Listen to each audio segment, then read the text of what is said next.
Ex-Chief Minister Biren has appealed to security forces to avoid using excessive force against the protesters. He was responding to media queries about the conduct of the security forces during protests erupted since the last few days on the sidelines of attending Constitution Day celebration at the auditorium of MSFDS Palace Compound, Imphal.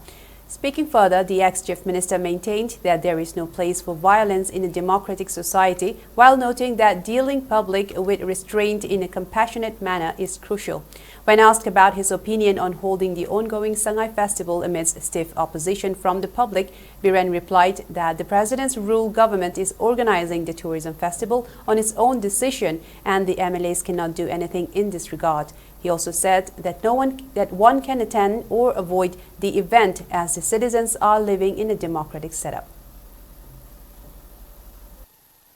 ये संविधान अपने भारतवासियों का जिंदगी है।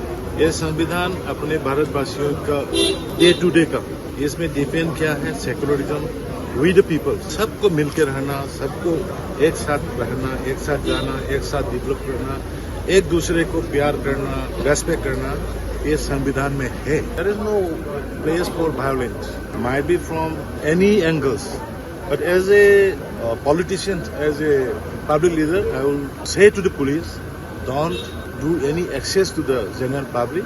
Restraint करना बहुत जरूरी है। पब्लिक को फ्रेंडली और ह्यूमनली ट्रीट करना, ट्रीटमेंट देना, बातचीत करना बहुत जरूरी है। We should not do any access treatment to the people.